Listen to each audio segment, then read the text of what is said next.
All right, guys, it looks like we're going to get myself a forklift and go pick it up at the junkyard. 500 bucks for this thing. I'm sure it needs a little work, but it's pretty cool. So I've got my trailer all hooked up. This is my work wagon. So to run this setup, I have to run these torsion bars on it. But it's my 55 Plymouth Wagon. I've been pulling trailers with this thing for years. The whole drive line in this thing is all Dodge pickup truck drivetrain 318 with fuel injection, and it's been a really good car. So it's got a Valari front end on it, 8 3/4 rear end, truck leaf springs. It's a A999 transmission with lower first gear in it, 3-speed. When I pull my race car to the track with it, pull this trailer with it for probably the last 7 years. It's been really good. I paid 150 bucks for the van that all this stuff came out of and put it in here. It's throttle body fuel injection out of a 91. All right, so the trailer's ready. Let's go to the junkyard and go get that thing. But no, there it is. There's the rig. Can you imagine this thing going down the road with that thing on the back of it?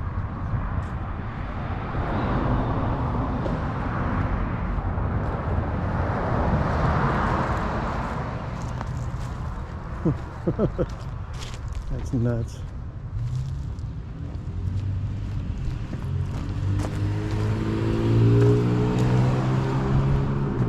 Yeah, I wish I could have gotten a video, someone videotaped me going down the road. It's still not too late. I could still hook it back up to the trailer.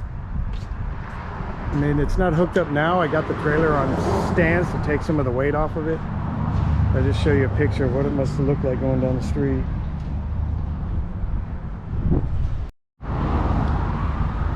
Alright, I got the wagon hooked up. Wagon's hooked up now. I got to move this thing forward, and then I'm going to use the winch to lower it off the back. It's pretty crazy. I imagine they're looking for somebody around here.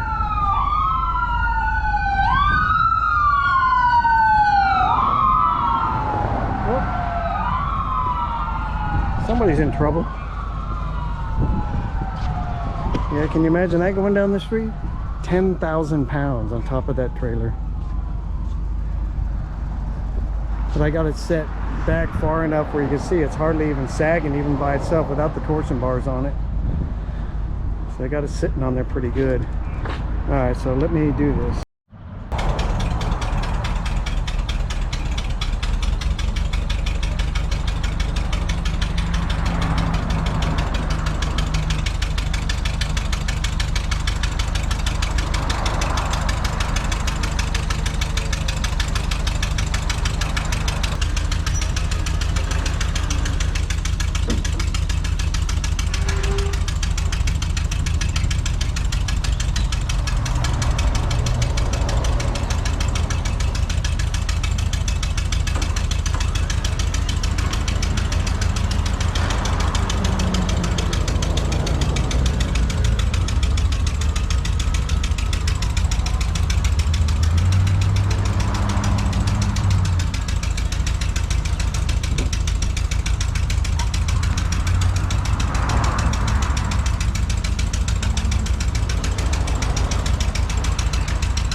Well, looks like I got it.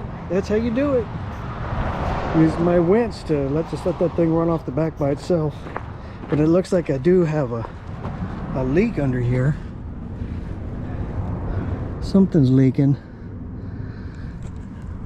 Not sure which function I was using when it did it. Oh no, don't tell me. Oh, it could be the oil pan.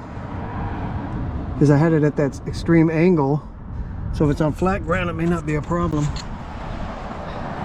But I got it here. Tastes like oil. Oh, man, that runs really good. That muffler needs some help though. It's pretty solid. I can probably just patch it, hopefully. And I'll have to buy a new one. But man, this thing is so awesome. So it was just the cap and the tank. It actually had coolant in it. All the numbers, or all the filters are numbered. So I think it was taken care of pretty good. I think it was obviously used on a ranch because it's got a pintle hook here for pulling heavy equipment around. Figure maybe late 70s. These tires should work pretty good in my backyard, but out here it's basically all sand.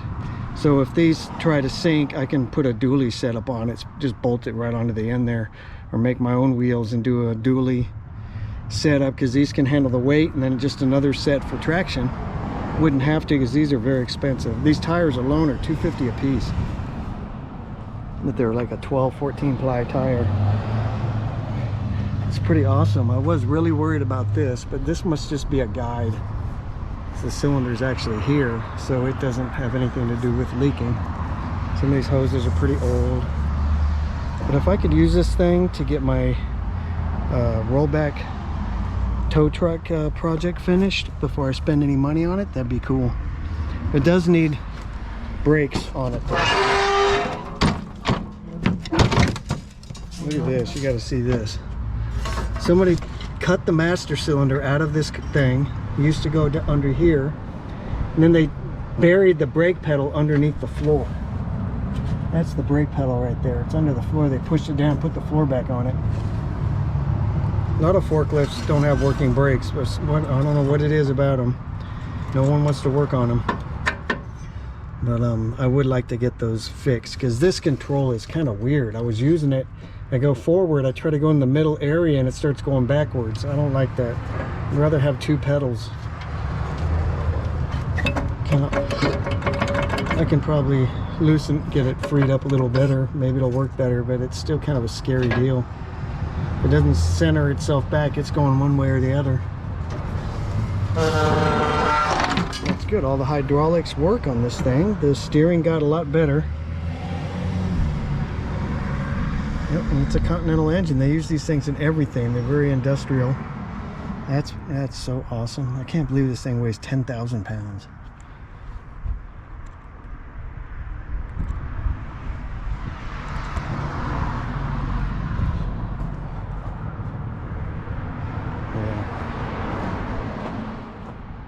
That is so neat. I've been wanting one for a while. The old War Wagon here has done a lot of work. Yep. It's all truck drivetrain underneath it, and a throttle body 318 fuel injection. So it's tougher than it looks. But it pulled this. It was struggling. It's just a stock 318 with a throttle body fuel injection. So I guess next well, I'm not going to do much with it right now. If it stops leaking, I'll leave that alone, and then drive it around a little bit and kind of get everything loosened up. See how it works. I can pick up a cab with that easy. I can pick this truck up with that, I bet. Kind of get everything moving and cleaned up. I want to, these cylinders here, if the rust spot is near where the seal is, it'll pop it. So I'll clean these up before I use them anymore. And I think they had them all the way back, which is nice because the rust is on the top side. I don't think that's a portion that's going to get down into the cylinder.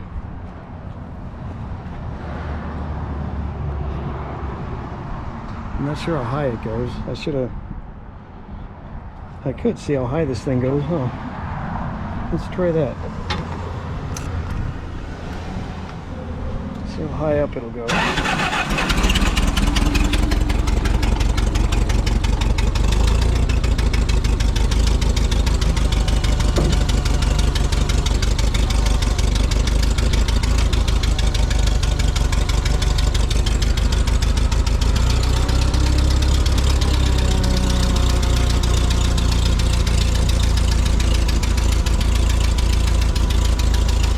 said maybe 10 feet or something.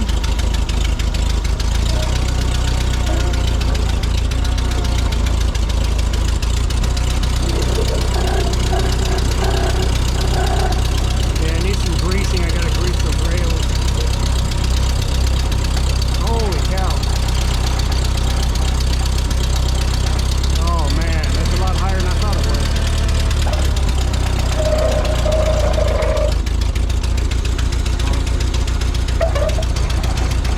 It doesn't get stuck up there. Yeah, the cylinder looks really good. Whoop. No rust or pitting on it.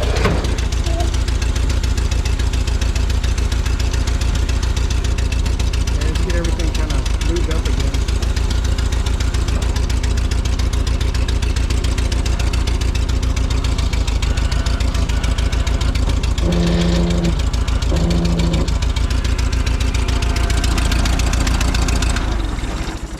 That's got to be like 12 feet or more. That's awesome. Higher than I thought it would be. Awesome, awesome, awesome.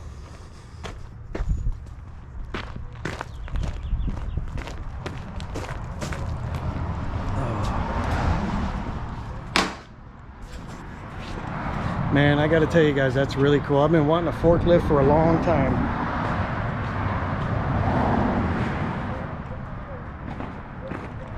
And even used, these things are pretty expensive, and to find an outdoor one's even harder to find. So that really worked out for me. The one funny part of this story was I went to the junkyard to pick this thing up, and I don't know what the guy was expecting, probably more than what I brought.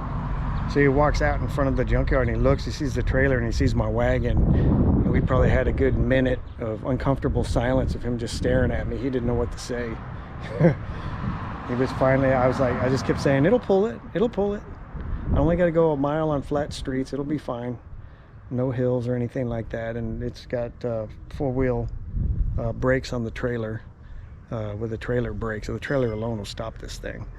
But so he finally loads it up, and I had to have him position it so that it didn't sink the back of the car too much. And then I got torsion bars that will place a lot of the load off the back of the car onto the front, so I can level everything out, and it can pull anything with those things. And yeah, after that he was like, man, you must be pretty thrifty. I'm like, well, I don't know about thrifty, but yeah, you know, I know what I'm doing, I guess. And I said, the wagon's pretty built up. It's 91 Dodge Van running gear in it, and heavy duty rear end suspension, truck leaf springs, everything in it. And I'm set up for pulling my race car to the track. And all of a sudden now we're buddies, you know. And early on in the day, I asked him if he had some diesels, and he said, no, I don't have any. But after I bought this thing, he's like, oh yeah, I got 3 diesels in the backyard. I'm like, oh, you gotta be kidding me. So anyway, so I guess sometimes you gotta spend money to make buddies. So hopefully I got a friend at the junkyard now, and go over there and buy some more stuff, I guess. I probably shouldn't. You gotta control the hoarding. But this forklift is something that I really needed. At 500 bucks, you can't beat it. Even if I'm in it for $1,000 down the road, that's really good. These things are $3,000, $4,000, $5,000 just for a used one, and especially to even find an outdoor one. And a small one like this, it'll really move around in the backyard really nice. I assume these are between 4,000 and 6,000 pound lift capacity on them, so it's somewhere in that range. And so I guess that'll be it for today. I know it wasn't a whole lot. I wish I got it filmed when I was driving down the street, but you can imagine what it looked like with that thing on there. All right, well, I appreciate everybody for watching. Please like and subscribe, and let me know what you think, or if you have any ideas on my project truck. If I should run a Cummins in it or what. But thanks a lot for watching, and I'll see you tomorrow.